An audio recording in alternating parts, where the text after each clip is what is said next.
Yo, what is good, YouTube? Welcome back to another JC2K video. In today's video, we are going to be opening up my King of the Court Season 6 Week 5 Tier 1 rewards here in NBA 2K26 MyTEAM. Yeah, 99 overall pack. More importantly, honestly, the Invincible piece, which gives us a decent amount of Invincible pieces already, in all honesty. Did 2K drop, by the way? I haven't even checked. Did 2K drop new challenges today? They actually did. They're not great challenges, but at least they're challenges. A Dark Matter piece. Hopefully they drop more pieces over the next couple of weeks, including some higher tier pieces than a Dark Matter, because my goal ideally would be to get to Mark Eaton on this account this season, or I guess this festival, here over the next week and a half or so. And that Invincible piece from Tier 1 certainly helps me to be able to continue trying to do that. So far, I have 2 Invincible pieces plus 1 100 overall piece. And then I will have another Invincible piece right here. So that's 3 Invincible pieces plus 1 100 overall piece, which is 7 pieces. And then in the challenge group, I can get another Invincible piece and another 100 overall piece, which gets me up to 10 pieces already. And so I did open a 50 box, but it was really bad in terms of pieces. I got really unlucky, I would say, overall, which was very unfortunate. I got 2 Galaxy Gold pieces, and that's it. So I will not be opening another 50 box because that was absolutely terrible. But with that 100 overall piece, or with that Invincible piece right there, plus those 3 other 100 overall pieces from the challenge group, the 3 that you can get right here, I should be able to get pretty close to, that'll put me at 10 already. So I'm thinking if I get the win streak next weekend, the All-Star team up, no win streak next weekend, and Tier 1 King of the Court again next weekend, that's another 5 pieces. Plus there'll be another challenge group, I would assume, next weekend, similar to the one they did this weekend for packs, which will be another 3 100 overall pieces. And then if I do a couple of the other challenge groups and I get like a Dark Matter piece in each of those Friday challenge groups, plus like the challenge groups that they're doing this week for like these this time to shine point guard challenge, for example, if they drop this, or if I get all of these, that's another 5, I guess, because they're probably gonna do this for each position. So I'm thinking that's another 2 Invincible pieces, or two 100 overall pieces or so, plus the challenge groups. So you're looking at that point, if I'm doing my math correctly, win streak is 2, Tier 1 is 2, All-Star team up is 1, plus 5 game, that's 1.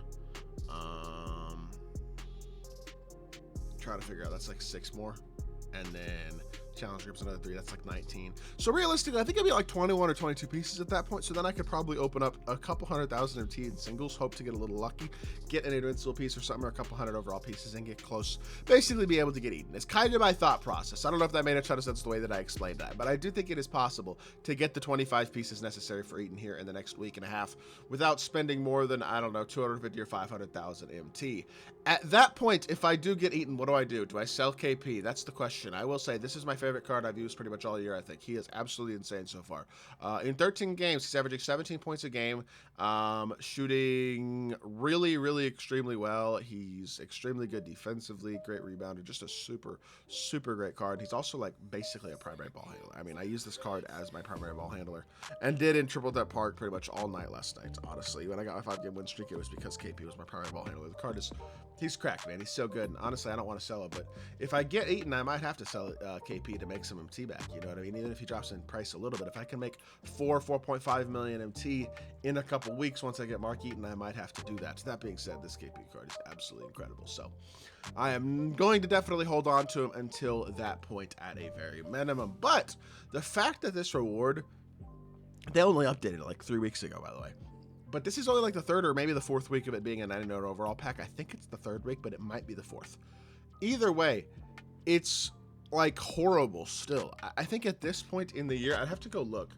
I kind of, you know what, screw it, we're gonna do it real quickly, just because I haven't done this yet and I want to see how many good 100 or Dark Matters are there that you can actually pull at this point in the year from this pack that are like actually high impact, super useful cards. So there are 262 Dark Matters in the game. I'm not going to go through and look at every single one because obviously a lot of these aren't auctionable as well, so that guys are actually going to be able to pull. But like Paige is good, Scotty's good, Tim's good. That's 3. Let's see, Trey Murphy I guess is 4. I'm going to be generous with how many of these I consider. We'll say Derek Williams is 5, MPJ is 6, Darko is 7, Ferry is 8. I think that's pretty much it, honestly, from that page. Luol, no, I don't think he really counts, honestly. Tyrus is 9. I mean, Jaren maybe is 10. There's a couple other guys above there, like Caruso. You could kind of argue Beasley, Blash. That's like, I don't know, we'll say 13. Odin, maybe 14. I mean, are there any? How many more are there? Paul George would be 15. Let's see, I'm probably missing some, but Ricky Davis would be 16. Nick Young, 17. Maybe I'm missing somebody. So we'll say 18, 19. We'll add a couple too in case I missed a couple. Jonas is 20. Let's see. We're at 20 so far in 3 pages or so. I may have overlooked a couple again, but I just added in two in case I overlooked a couple. Who else in here is actually like legitimately a good pull? That's also the new Dark Matters are super cheap. But Big Z, I guess we could say 21. Wemby's somewhere in here. There you go. Wemby's 22. Maybe Shea, I guess, is still 23. And then probably nobody from this page. Realistically, out of 260 Dark Matters, to be fair, there's a lot less than that are actually auctionable. But there's something around 20 to 25 Dark Matters you actually want to pull. You know what I mean? And even then, if you look at my team, my 10-man, I mean, realistically, what do I need to pull? A better shooting guard, maybe a better power forward or a better small forward, arguably. That's pretty much it. Like, this pack isn't that helpful for people. This should be, in my opinion, there should be a 100 overall pack at this point in the year. It just should. And so the fact that they just updated it makes me think they probably won't even update it for Season 7 as well, which I think is terrible. They've promoted King of the Court rewards all year as being these elite rewards, and they just updated them and they still suck. Not to mention, they were an opal from like January something to like middle of April. For like 3 straight months, it was a Galaxy opal. These rewards suck, and unfortunately, it just has made King of the Court feel pretty much pointless to play, unless you're one of the very few people who feel like you actually have a chance to win. Or, I guess, I mean, for the Invincible piece, it's nice. You know what I mean? If you're going for something in the festival, it is nice to be able to get that Invincible piece. But in general, man, I just think King of the Court, you're literally only playing for pieces at this point. And I guess the only positive there is that there have been festivals on a weekly basis.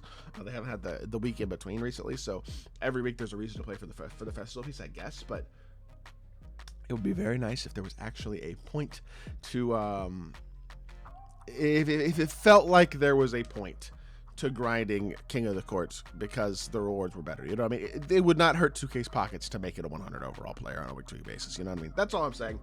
Hopefully they do for Season 7, but in all honesty, do I actually have confidence that 2K is actually going to do that? To be honest, no, I do not. But it is what it is. That being said, let's see what Dark Matter we're going to get. Give me Wemby. I see center. Give me Wemby. Give me Wemby. You know you want to. It is not Wemby. It's this Bam Adebayo again. Good Lord. Please, bro. I mean, dog. How many times? I've pulled this card between my 2 accounts in Dark Matter packs at least 3 times, I think, since he was given away in the locker code. Maybe only twice. But I don't need Bam Adebayo, bro. He is a free 100 overall that almost everybody has. Bro.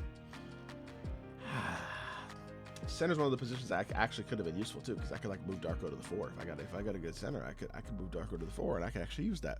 But that is not going to be useful for me. So, you know what? Adios, Bam Adebayo. You will never play for me. So you're now a Legend badge. Another week of useless King of the Court rewards. It's just so exasperating. Legend Dimer. I got Tier 1 King of the Court for an Invincible piece of Legend Dimer. Y'all boys have a good rest of y'all's day. I appreciate y'all for watching. I wish King of the Court had a point, but really, as of right now, it doesn't have much of one. The piece is nice, but that's about it. I hope y'all did enjoy it. If you did, make sure you hit that like button, leave a comment, and subscribe. I'll be back with more 2K content very, very soon. I appreciate y'all. Peace.